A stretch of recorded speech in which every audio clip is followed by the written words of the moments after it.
victory,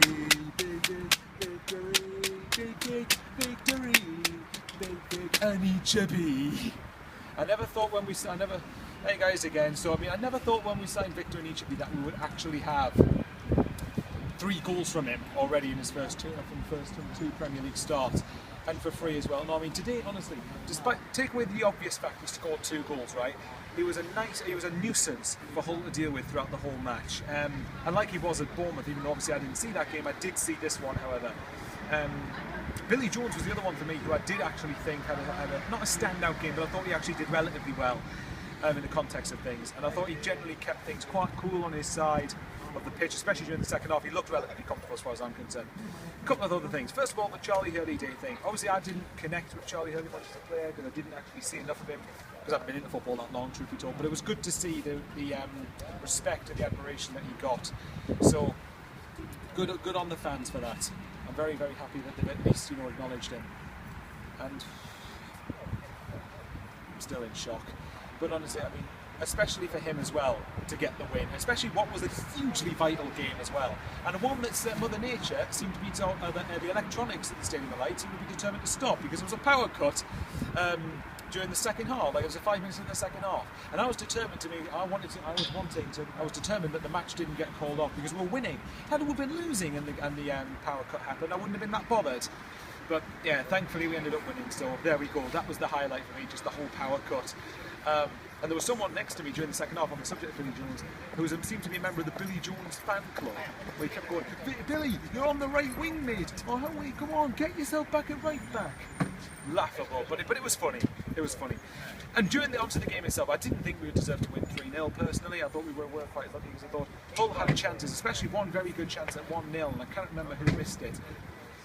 But they should have scored. They had chances to score. There was a period when it was 2-0 actually, when we had to play ping pong in our own 6-yard area to get the ball clear because we kept on having players trying to, head the ball back in, head it towards goal, and then scramble, clear it at the last minute, whatever you like. But it was just good to see, and it was good to see that the team battled. I'm still a bit concerned how much we are relying on Jordan Pickford to try and bail us out of defeats effectively in games, because there's been a lot of points. There's been a lot of times he's saved us in matches, so it does concern me a little bit. But look, hey ho, I mean, look, it's still sorry. The fact that after the Bournemouth game we said that it will mean nothing if we don't beat Hull. Hull was the game where we really pinpointed as must win, and we use that term far too much. But the problem is, like, a lot of times whenever we have a so-called must win game, I can't even do the iconic thing because my hands are freezing. But but the whole must win concept. There we go. The whole must-win concept, we never seem to be able to get the win part of it right because we always end up losing. We have a must-win game that we either draw at best or we end up getting smashed in. So, also as well, nice to finally beat Hull again. It's the first time since I've got into football I've seen us beat Hull. For me, I mean, no disrespect obviously to any of them, but these are teams we should be beating. I don't see why it's such a big shock that Sunderland win these games. But anyway, we didn't deserve to win 3-0, but the crucial thing is we're off the bottom of the Premier League. Could have done with Everton winning, but look, hey ho, it happens. But apparently they were losing until very late on, so at least that's something. But there you go. I mean, what more can I say? Good to get the win. Good to leave the stadium with a smile on my face. And it's just nice to be able to actually sit, just enjoy the highlights of the game, match of the day, blah blah blah. Oh god, so delighted right now. But anyway, still doesn't change the fact that between now and January we've got Leicester, Swansea, Watford and Burnley. I think it's in that order anyway. Those are the games we've got to target wins in if we're going to have a chance of getting players in January. As far as I'm concerned, in January, just sign Jan and Villa permanently on a free for like a 3.5-year contract or something if we're lucky. But there you go. Deal with that when we come to it. Given that we had Liverpool next week, vital that we got the win today, and thankfully we did. So, on the clackers, just very quickly. Honestly, Sunderland.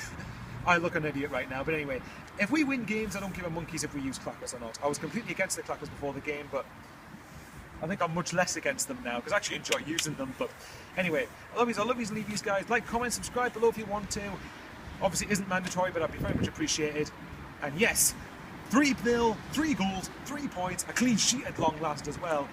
Big victory, big victory, yes.